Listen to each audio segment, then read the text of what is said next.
Hello everyone, welcome back to another video guys. Previous video में हमने complex number start किया था, जिसमें हमने देखा था कि जिन नंबर को हम x प्लस आयोटा वाई के फॉर्म में लिख सकते हैं उन सभी नंबर्स को हम क्या बोलते हैं, कॉम्प्लेक्स नंबर्स बोलते हैं।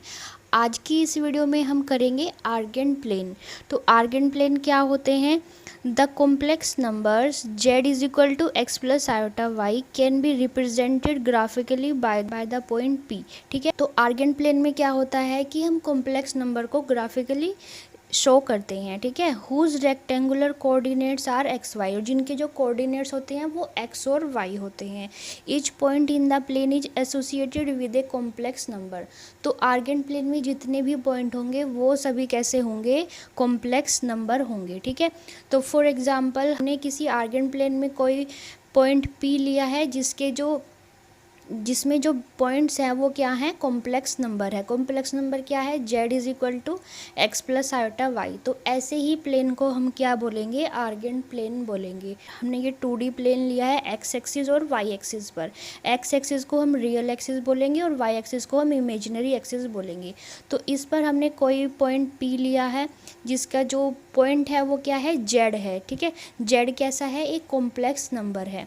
तो P से हमने एक परपेंडिकुलर एक्स एक्सिस पर डाला है जिसका जो पॉइंट है हमने m माना है, और P से एक परपेंडिकुलर हमने y एक्सिस पर डाला है तो इसको हम n मान लेते हैं। ठीक है, ओरिजिन से हमारी m की जो डिस्टेंस है वो x है, एंड P से जो m की डिस्टेंस है वो कितनी है, y है। ठीक है, तो यहाँ से जो इसके कोऑर्डिनेट्स बनेंगे वो क्या बनेंगे, x, y। ओके, तो ये आर्गेन प्लेन में क्या हो जाएंगे, इसके पॉइंट्स हो जाएंगे। ठीक है, नेक्स्ट इसका एग्जाम्पल से इसको समझते हैं।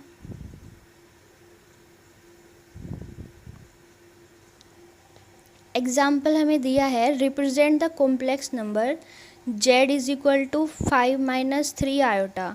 इसको हमें क्या करना है, आर्गेन डायग्राम में शो करना है। ठीक है, तो यहाँ पर जो पॉइंट बनेंगे अगर हम इसको कंपेयर करेंगे z is equal to x plus iota y से, तो x की वैल्यू हमारे पास 5 है एंड y की वैल्यू हमारे पास -3 है। तो एक 2D प्लेन बनाएंगे x axis and y axis पर। ठीक है, x की वैल्यू 5 है, 1 2 3 4 एंड 5, और y क्या है, -3 है। तो ऊपर तो y, तो अगर हम अब लेंगे तो पॉजिटिव टर्म्स आती हैं, और अगर हम इसके बिलो लेंगे तो निगेटिव टर्म्स आएंगी। तो 1 2 एंड 3, तो हमारा जो पॉइंट लोकेट होगा वो कहाँ होगा, यहाँ पर।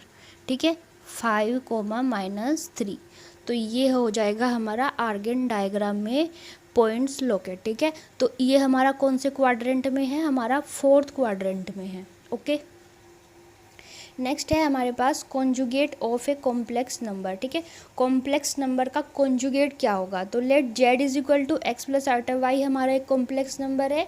देन कॉन्जुगेट ऑफ z किससे रिप्रेजेंट करते हैं, z बार और z डैश से। ठीक है, ये किसके इक्वल हो जाएगा, x माइनस आयोटा वाई। तो यहाँ पर ये दिया है कि अगर हमारे पास कोई कॉम्प्लेक्स नंबर है z is equal to x plus iota y, तो उसका जो कॉन्जुगेट होगा वो किसके इक्वल हो जाएगा, x माइनस आयोटा वाई के। ठीक है, वही यहाँ इस डायग्राम में दिया है, x एक्सिस और y एक्सिस पर हमने लिया है कोई भी पॉइंट pz एंड qz। तो इसका जो पॉजिटिव डायरेक्शन में वो थीटा एंगल बनाता है और नेगेटिव डायरेक्शन में इसका नेगेटिव थीटा एंगल बनाता है। तो यहाँ पर इसका जो कॉम्प्लेक्स नंबर होगा वो z is equal to x plus iota y होगा, एंड जब नीचे लेंगे हम इसको तो ये इसका कॉन्जुगेट हो जाएगा x minus iota Y.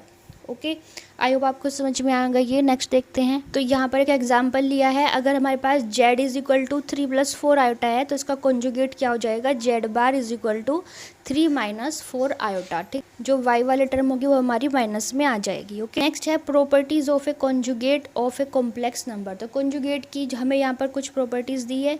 If z1 and z2 are complex numbers, तो z बार का जो क्लोजर होगा वो किसके इक्वल होगा, z के इक्वल होगा। z प्लस z बार हमारा 2 रियल पार्ट ऑफ z होगा, and z minus z bar हमारा होगा iota 2 into imaginary part of complex number. ठीक है, नेक्स्ट है z is equal to z bar होगा जब हमारा z कैसा होगा, एक प्योरली रियल नंबर होगा, ठीक है। वैसे ही z equals to minus Z bar कब होगा, जब z होगा हमारा प्योरली इमेजिनरी नंबर। नेक्स्ट है z बार इक्वल होगा रियल पार्ट ऑफ z का whole square plus imaginary part of z का होल स्क्वायर। वैसे ही z प्लस z2 का होल बार होगा z1 बार प्लस z2 बार। वैसे ही closure of z1 minus z2 equal होगा closure of z1 minus closure of z2। And next होगा closure of z1 z2 equals to होगा closure of z1 dot closure of z2, ठीक है। z यहाँ पर क्या है, कॉम्प्लेक्स नंबर्स हैं, ठीक है। तो whole closure of z1 upon z2 किसके इक्वल हो जाएगा, closure of z1 and upon closure of z2, जहाँ पर जो z2 होगा वो नॉट इक्वल्स टू 0 होना चाहिए, ठीक है। वैसे ही closure of z2 power n किसके इक्वल हो जाएगा, closure z2 whole power n के इक्वल हो जाएगा, ठीक है। तो आप ये सभी जो प्रॉपर्टीज़ है वो इसको अच्छे से देख लीजिएगा। तो हमें नेक्स्ट एग्जाम्पल दिया है, if x minus iota y into 3 plus 5 iota is the conjugate of -6 -24 iota, the values of x and y are respectively, ठीक है। तो हमें दिया है x minus iota y into 3 plus 5 iota. इसको जब हम सोल्व करेंगे तो ये हो जाएगा 3x minus 3 iota y and plus 5x iota minus 5y iota square. तो इसको सोल्व करने पर ये हो जाएगा 3x माइनस, यहाँ से आयोटा कॉमन ले लेंगे और ये हो जाएगा 3y माइनस 5x एंड ये आयोटा स्क्वायर -1 होता है तो ये प्लस 5y, ठीक है। इसको हम लिख सकते हैं 3x plus 5y minus iota 3y minus 5x, okay. 3x plus 5y and plus iota 5x minus 3y, okay. तो हमें क्या गिवन था कि x minus iota y into 3 plus 5 iota, इस ये किसके इक्वल है, x minus iota y into 3 plus 5 iota किसके इक्वल है, कॉन्जुगेट ऑफ -6 -24 आयोटा, ठीक है। तो वैसे ही जो हमारा ये 3x plus 5y plus iota into 5x minus 3y किसके इक्वल हो जाएगा, -6 प्लस 24 आयोटा के, ठीक है। जब हम इसको सोल्व करेंगे तो इसका रियल पार्ट है 3x प्लस 5y किसके इक्वल आ जाएगा, -6 के and 5x minus 3y equal आ जाएगा 24 के। सोल्व करने पर x की वैल्यू हमारे पास 3 आ जाएगी और y की वैल्यू -3 आ जाएगी, ओके। आप इन दोनों इक्वेशन को सोल्व कर लीजिएगा और x और y की वैल्यू यहाँ से हमारे पास आ जाएंगी, ओके। आई होप आपको ये क्वेश्चन समझ में आया होगा। नेक्स्ट देखते हैं। नेक्स्ट है हमारे पास, if x plus iota Y equals to 1 plus iota 1 plus 2 iota and so on 1 plus n iota, then the value of X square plus Y square is equals to. तो x प्लस आयोटा वाई हमें ये given है तो इसका conjugate find कर लेंगे। x minus iota Y क्या हो जाएगा, 1 minus iota 1 minus 2 iota and so on 1 minus n iota. तो फर्स्ट और सेकंड को क्या कर देंगे, मल्टीप्लाई कर देंगे। तो ये हो जाएगा X square minus iota square Y square और ये इधर हो जाएगा 1 minus iota square 1 minus 2 iota का whole square and so on 1 square minus n iota का होल स्क्वायर। तो इसको सोल्व करने पर ये वैल्यू हो जाएगी X square plus Y square equals to 1 plus 1 1 plus 4 and so on 1 plus n square, ठीक है। जिसकी वैल्यू हो जाएगी X square plus Y square equals to 2 into 5 and so on 1 plus n square. Next है हमारे पास modulus of a complex number. Complex number का modulus क्या होता है, the modulus of a complex number z is equal to x plus iota Y is denoted by r और mod z, ठीक है। तो इसको जब हम मॉडुलस निकालेंगे, मोड z की वैल्यू क्या होती है, mod x plus iota y. तो यहाँ से इसका जो मॉडुलस होगा वो किसके इक्वल हो जाएगा, whole under root x square plus Y square के, ठीक है। तो ये कोई हमारा 2D प्लेन है, एक्स एक्सिस और वाई एक्सिस। यहाँ पर हमने पॉइंट P लिया है जिसके जो पॉइंट्स है वो क्या है, कॉम्प्लेक्स नंबर्स हैं, ठीक है। तो यहाँ से हमने परपेंडिकुलर डाला है एम पर, जिसकी जो डिस्टेंस है y है एंड ओरिजिन से m की डिस्टेंस x है।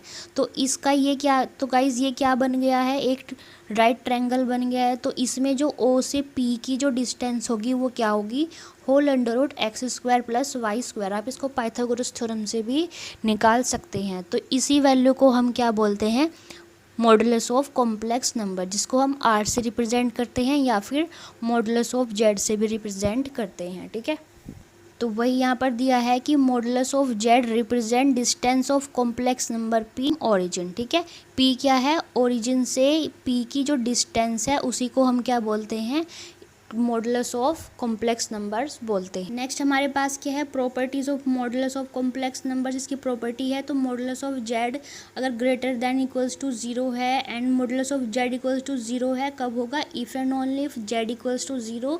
And modulus of z greater than 0 कब होगा, जब जेड क्या होगा, नॉट इक्वल्स टू 0 होगा। तो यहाँ पर minus mod of z less than equals to real part of z and less than equals to real part less than equals to modulus of Z.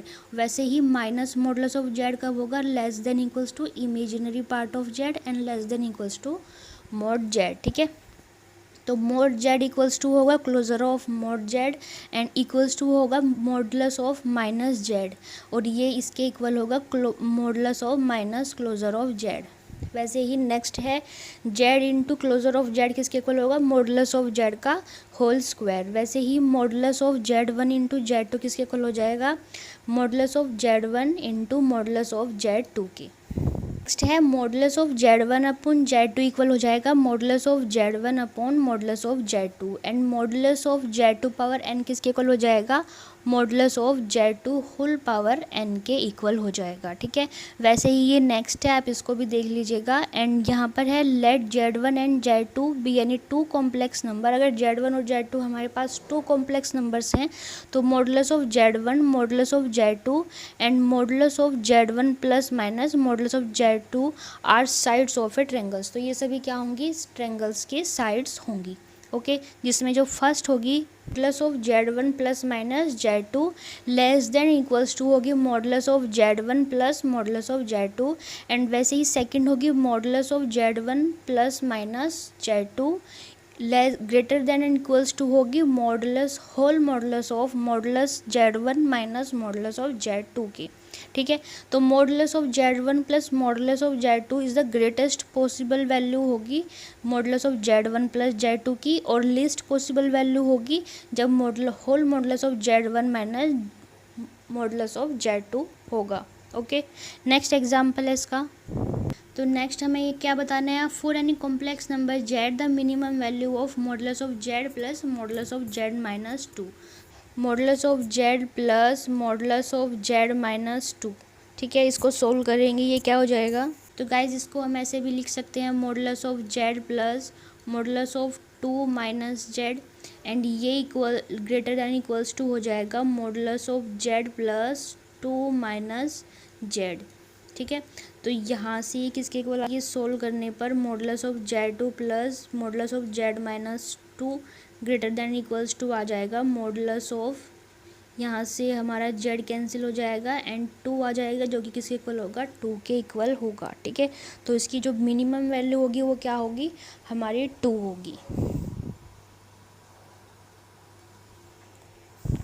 Next है what is the modulus of complex number iota upon one minus iota. तो इसके conjugate से multiply कर देंगे, one plus iota one plus iota, तो iota into one plus iota and ये हो जाएगा वन का स्क्वायर माइनस आयोटा का स्क्वायर, तो iota plus iota square upon one plus one, ये इसको सोल्व करने पर हो जाएगा iota minus one and two, तो इसको हम लिख सकते हैं minus one by to and plus iota by two. तो हमें क्या फाइंड करना है, इसका मॉडुलस फाइंड करना है। तो मॉडुलस कितना हो जाएगा इसका, माइनस वन बाई टू का whole square plus one by two का होल स्क्वायर, तो सोल्व करने पर ये वैल्यू हमारी आ जाएगी one upon under root two. तो मॉडुलस तो इस कॉम्प्लेक्स नंबर का जो मॉडुलस होगा वो कितना हो जाएगा, one upon under root two. Next है हमारे पास आर्ग्यूमेंट और amplitude of a complex number. ठीक है, तो इसको देखते हैं ये क्या होते हैं। तो जेड हमारे पास कोई यानी कॉम्प्लेक्स नंबर है and angle theta made by the line OP with positive direction of real axis known as argument और amplitude of a complex number. तो थीटा हमारा जो ओपी लाइन से पॉजिटिव डायरेक्शन में रियल एक्सिस पर जो एक एंगल बनाएगा वो उसे ही हम क्या बोलेंगे, एम्पलीट्यूड या फिर आर्ग्यूमेंट ऑफ कॉम्प्लेक्स नंबर। ठीक है, तो यहाँ पर एक्स और वाई एक्सिस में हमारा जो एक लाइन ओपी है जिसका जो पॉजिटिव डायरेक्शन में एंगल है वो कितना है, थीटा है। ठीक है, इसी थीटा को हम क्या बोलेंगे, आर्ग्यूमेंट और एम्पलीट्यूड ऑफ कॉम्प्लेक्स नंबर। ठीक है, तो यहाँ पर जो पी पॉइंट से परपेंडिकुलर एम है उस एक्स एक्सिस पर होगी r cos theta and y axis पर होगी आर साइन थीटा। ठीक है, तो यहाँ से राइट एंगल ट्रेंगल OPM में जो एंगल M है वो कैसा है, राइट एंगल है। तो यहाँ से टेन थीटा किसके इक्वल हो जाएगा, y अपॉन एक्स। ठीक है, टेन थीटा क्या होता है हमारा, परपेंडिकुलर अपॉन बेस। ठीक है, तो ये इक्वल हो जाएगा y अपॉन एक्स के। तो यहाँ से थीटा इक्वल हो जाएगा tan inverse y upon x, और इसे हम लिख सकते हैं आर्ग्यूमेंट ऑफ जेड या फिर आर्ग्यूमेंट ऑफ कॉम्प्लेक्स नंबर। ये इक्वल हो जाएगा tan inverse y upon x के, जिसे हम क्या बोलते हैं, एम्पलीट्यूड या फिर आर्ग्यूमेंट ऑफ कॉम्प्लेक्स नंबर है। There will be infinite number of values of theta satisfying the equation and all these values will be argument of z. तो इक्वेशन को जो सेटिस्फाई करेंगे उसमें थीटा की जो वैल्यू होंगी कितनी होंगी, इनफाइनाइट वैल्यूज हो सकती हैं। ठीक है, and all these values will be argument of Z. जो जितनी भी वैल्यू होंगी वो सभी क्या होंगी, हमारा आर्ग्यूमेंट होंगी जेड की। ठीक है, but usually we take only that value of theta for, तो लेकिन यूजुअली हम थीटा की कौन सी वैल्यू लेते हैं, 0 से और 2 पाई के बीच में। ठीक है, तो इसकी प्रिंसिपल वैल्यू कितनी हो जाएगी, तो थीटा की प्रिंसिपल वैल्यू हमारी कितनी हो जाएगी, अगर जेड हमारा थीटा है तो थीटा की प्रिंसिपल वैल्यू -पाई से पाई के बीच में हो जाएगी। ठीक है, जिसको हम अल्फ़ा से रिप्रेजेंट करेंगे। तो यहाँ से अल्फ़ा हमारा कितना हो जाएगा, tan inverse mod of y upon x. Okay, यहाँ पर ये प्रॉपर्टीज़ दी हैं आर्ग्यूमेंट की, if Z1 and Z2 and Z3 are three complex numbers, तो आर्ग्यूमेंट ऑफ Z1 Z2 कितना हो जाएगा, argument of Z1 plus argument of Z2 and plus में हो जाएगा 2k पाई। ठीक है, वैसे ही argument of Z1 upon Z2 कितना हो जाएगा, argument of Z1 minus argument of Z2 and plus में 2k पाई। तो argument of Z2 power n कितना हो जाएगा, n into argument of Z plus 2k pi. And if argument Z बराबर 0 तो Z कैसा होगा, एक पॉजिटिव रियल नंबर होगा। ठीक है, वैसे ही argument Z plus argument of closure of Z कितना हो जाएगा, 0 के इक्वल हो जाएगा। And argument of Z minus closure of Z कितना हो जाएगा, plus minus pi by 2। Okay, if argument of Z बराबर पाई तो Z कैसा है, एक निगेटिव रियल नंबर होगा। And argument of closure of Z किसके इक्वल हो जाएगा, minus argument of Z and equal हो जाएगा argument of 1/Z। And argument of -Z equal होगा argument of Z plus minus pi. ठीक है, ये इसकी कुछ प्रॉपर्टीज़ हैं, इसको आप देख लीजिएगा। नेक्स्ट है argument of Z1 into closure of Z2 equal हो जाएगा argument of Z1 minus argument of Z2 and argument of iota y किसके इक्वल हो जाएगा, पाई बाई 2k, अगर y हमारा क्या है, ग्रेटर देन 0 है। ठीक है, एंड y अगर लेस देन 0 है तो माइनस पाई बाई 2 हो जाएगा। If modulus of Z1 plus Z2 किसके इक्वल हो जाएगा, mod of Z1 plus mod of Z2, ऐसे आर्ग्यूमेंट ऑफ Z1 किसके इक्वल हो जाएगा, आर्ग्यूमेंट ऑफ Z2 के। नेक्स्ट क्वेश्चन हमें दिया है, find the amplitude of complex number Z is equal to sine alpha plus iota 1 minus cos alpha. तो यहाँ से अगर हम इसको कंपेयर करेंगे, Z is equal to x plus iota y, x की वैल्यू हमारे पास साइन अल्फा है एंड वाई हमारे पास है 1 माइनस कोस अल्फ़ा। तो यहाँ से आर्ग्यूमेंट ऑफ Z कितना हो जाएगा, theta is equal to tan inverse y upon x. तो इसको जब हम रखेंगे तो इसकी वैल्यू रखेंगे तो tan inverse 1 minus cos alpha upon sine alpha, जिसको सोल्व करने पर ये वैल्यू हमारी आ जाएगी tan inverse 10 alpha by 2 equals to हो जाएगा अल्फ़ा बाई 2। ओके, तो इसका जो आर्ग्यूमेंट आएगा कितना जाएगा, अल्फ़ा बाई 2 आ जाएगा। तो गाइज नेक्स्ट है square root of a complex number, लेकिन ये हम अपनी नेक्स्ट वीडियो में करेंगे। आज की वीडियो में हम सिर्फ इतना ही करेंगे। तो गाइज़ यहाँ पर जो अभी स्क्रीन पर आपको दिखाई दे रहे हैं ये सभी मेरे हैंड रिटन नोट्स हैं। तो अगर आपको रिटन नोट्स चाहिए तो आप मुझे कमेंट सेक्शन में बता सकते हैं, ठीक है। वैसे तो हम इसकी PDF भी अपने टेलीग्राम चैनल पर शेयर करेंगे, तो अगर आप अभी तक वहाँ पर नहीं जुड़े हैं तो प्लीज़ टेलीग्राम ग्रुप को आप ज्वाइन कर लीजिएगा, ठीक है। तो मिलते हैं नेक्स्ट वीडियो में, तब तक के लिए thank you so much guys.